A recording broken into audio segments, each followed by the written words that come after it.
Mis hermanos, feliz día, les habla un día más su hermano Teo en Cristo. Hoy, mis hermanos, voy a compartirles la historia de dos santas, Santa Felicidad y Perpetua, mártires del año 203.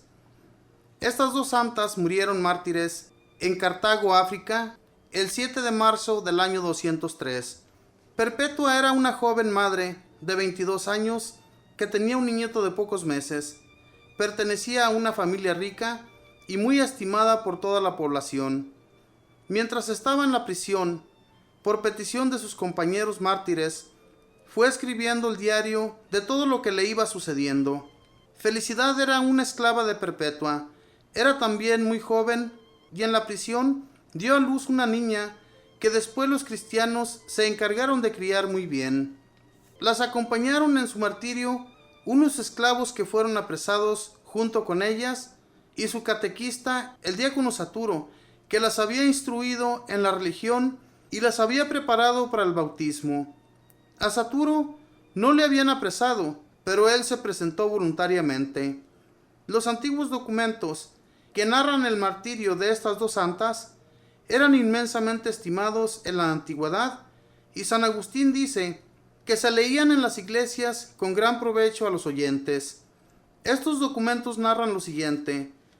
El año 202, el emperador Severo mandó que los que siguieran siendo cristianos y no quisieran adorar a los falsos dioses tenían que morir. Perpetua estaba celebrando una reunión religiosa en su casa de Cartago cuando llegó la policía del emperador y la llevó prisionera junto con su esclava Felicidad y los esclavos Revocato, Saturnino y Segundo. Dice Perpetua en su diario: nos echaron a la cárcel y yo quedé consternada porque nunca había estado en un sitio tan oscuro. El calor era insoportable y estábamos demasiadas personas en un subterráneo muy estrecho. Me parecía morir de calor y de asfixia y sufría por no poder tener junto a mí al niño que era tan de pocos meses y que me necesitaba mucho.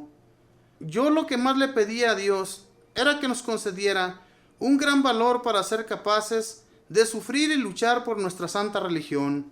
Afortunadamente, al día siguiente llegaron dos diáconos católicos y dieron dinero a los carceleros para que pasaran a los presos a otra habitación menos sofocante y oscura que la anterior, y fueron llevados a una sala donde por lo menos entraba la luz del sol y no quedaron tan apretujados e incómodos, y permitieron que le llevaran el niño a Perpetua, el cual se estaba sofocando de pena y de acabamiento. Ella dice en su diario: desde que tuve a mi pequeñito junto a mí, ya aquello no me parecía una cárcel, sino un palacio, y me sentía llena de alegría. Y el niño también recobró su alegría y su vigor. Las tías y la abuelita se encargaron después de su crianza y de su educación. El jefe del gobierno Cartago llamó a juicio a Perpetua y a sus servidores.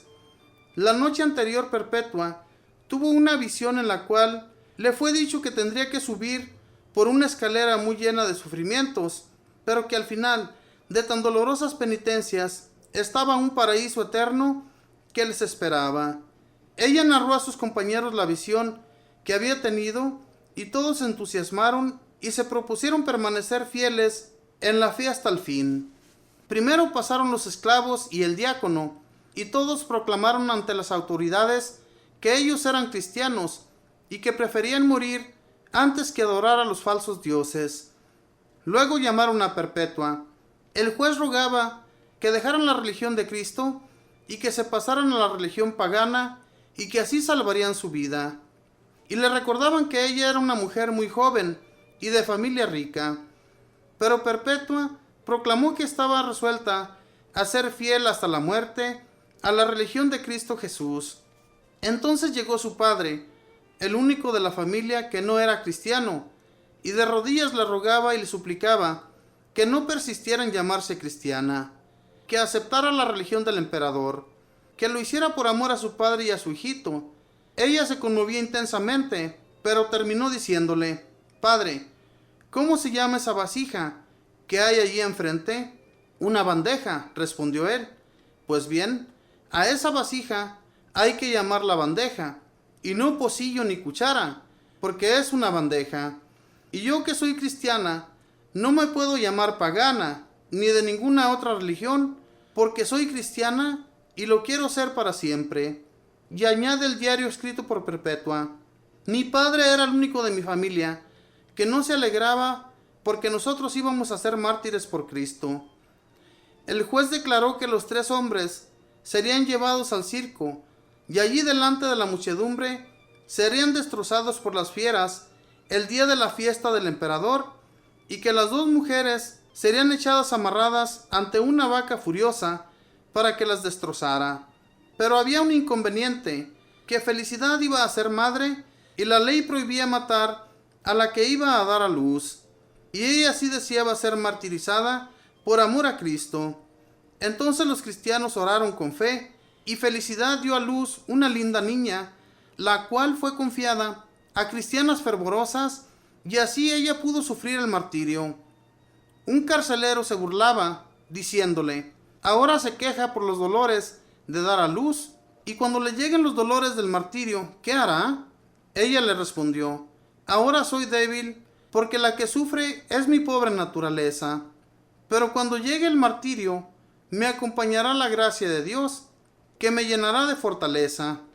A los condenados a muerte se les permitía hacer una cena de despedida. Perpetua y sus compañeros convirtieron su cena final en una cena eucarística.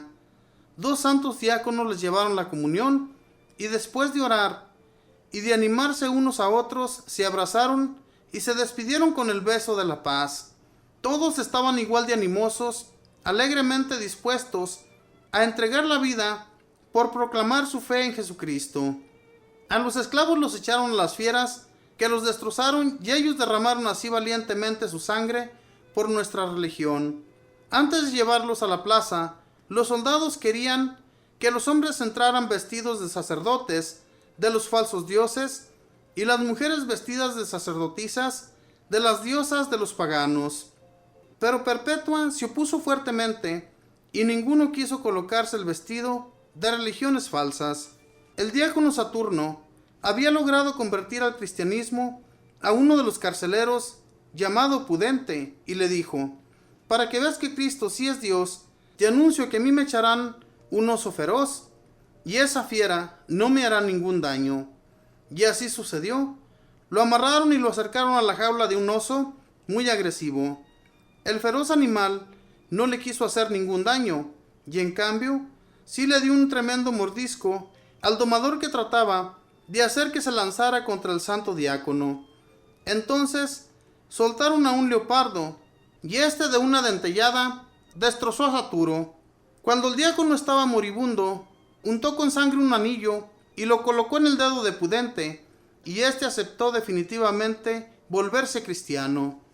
A Perpetua y Felicidad las envolvieron dentro de una malla y las colocaron en la mitad de la plaza, y soltaron una vaca bravísima, la cual las corneó sin misericordia. Perpetua únicamente se preocupaba por irse arreglando los vestidos de manera que no diera escándalo a nadie por aparecer poco cubierta, y se arreglaba también los cabellos para no parecer despeinada como una llorona pagana. La gente, emocionada al ver la valentía de estas 2 jóvenes madres, pidió que la sacaran por la puerta por donde llevaban a los gladiadores victoriosos. Perpetua, como volviéndose de un éxtasis, preguntó: ¿y dónde está esa tal vaca que nos iba a cornear? Pero luego ese cruel pidió que las volvieran a traer y que les cortaran la cabeza allí delante de todos. Al saber esta noticia, las 2 jóvenes valientes se abrazaron emocionadas y volvieron a la plaza. A Felicidad le cortaron la cabeza de un machetazo, pero el verdugo que tenía que matar a Perpetua estaba muy nervioso y equivocó el golpe. Ella dio un grito de dolor, pero extendió bien su cabeza sobre el cepo y le indicó al verdugo con la mano el sitio preciso de su cuello donde debía darle el machetazo. Así esta joven valerosa, hasta el último momento, demostró que si moría mártir era por su propia voluntad y no con toda generosidad. Estas 2 mujeres, la una rica e instruida y la otra humilde y sencilla sirvienta, jóvenes esposas y madres, que en la flor de la vida prefirieron renunciar al goce de un hogar con tal de permanecer fieles a la religión de Jesucristo. ¿Qué nos enseñarán a nosotros? Ellas sacrificaron un medio siglo que les podía quedar de vida en esta tierra y llevar más de 16 siglos gozando en el paraíso eterno. ¿Qué renuncia nos cuesta nuestra religión? ¿En verdad seguir a Cristo nos cuesta alguna renuncia? Cristo sabe pagar muy bien lo que hacemos y lo que renunciamos por Él. Esta fue la historia de estas dos mártires, dos mujeres valerosas, Santa Felicidad y Santa Perpetua. Hermanos, eran muy pocos años después de Cristo, 203 años después de Jesucristo, cuando estas dos mujeres valerosas morían por el amor a Cristo. En aquel tiempo, especialmente cuando Jesús no tenía mucho tiempo de haberse ido a la presencia de nuestro Padre Celestial, era muy difícil para los cristianos prevalecer en su fe. Primeramente, porque eran perseguidos después. Cuando Jesús ya marchó y dejó a todos los cristianos y les dejó anunciado que sí, iban a ser perseguidos, que iban a sufrir muchísimo, pero que el que se mantuviera fiel iba a ganarse la gloria. Y muchos de ellos se lo creyeron así. Y por eso, mis hermanos, es que valientemente muchas jovencitas y muchos jovencitos llegaron a soportar toda clase de martirios, no importándoles el dolor, porque el dolor iba a ser fuertísimo. Si podemos ver cómo este diácono, cómo fue muerto por este animal, eran unos crueles en aquel tiempo. Los metían a lugares donde iban a ser devorados por animales. ¿Se imaginan, mis hermanos, que ahora en la actualidad nos dijeran a nosotros algo parecido a eso? Que vamos a ser martirizados, que vamos a ser echados a un circo donde nos van a devorar los animales. ¿Qué haríamos nosotros? Nos mantendríamos fuertes, nos mantendríamos en la fe, que Jesucristo nuestro Señor nos dijo antes de partir, que todo el que se mantuviera firme iba a ganarse una gloria, una corona. ¿Se imaginan qué belleza, mis hermanos? Llegar y recibir esa corona es algo grandioso, pero para ganárnosla tenemos que pasar por muchos sufrimientos, sufrimientos que ni siquiera hemos estado a la mitad todavía, comparación a estas personas. Ellos se dice que por seguir a Cristo eran perseguidos, eran buscados en las ciudades. A todo aquel que encontraran rezando o orando a Jesucristo o a nuestro Dios Padre, eran llevados, encarcelados y martirizados, y luego después, para que sufrieran más, les daban muerte. Es algo terrible, algo, mis hermanos, que ojalá y no se llegue a llevar a cabo en esta actualidad, en estos tiempos que vivimos, que no vaya a haber persecuciones como las que hubo en aquel tiempo. De lo contrario, mis hermanos, yo me imagino que muchos que somos cristianos no vamos a aguantar ni vamos a soportar las persecuciones que se nos den. Claro que lo podemos lograr en el nombre del Señor, pero ¿cuántos nos mantendremos firmes igual que esta gente, igual que estas santas y santos? Yo me imagino que sería un porcentaje muy bajo. Pero pidamos a Dios la fuerza, pidamos a Dios la fortaleza para poder salir adelante, y que Dios nos cuide y que Dios nos siga protegiendo de la manera que lo ha estado haciendo hasta el día de hoy. Que Dios les bendiga, mis hermanos, que pasen un feliz día.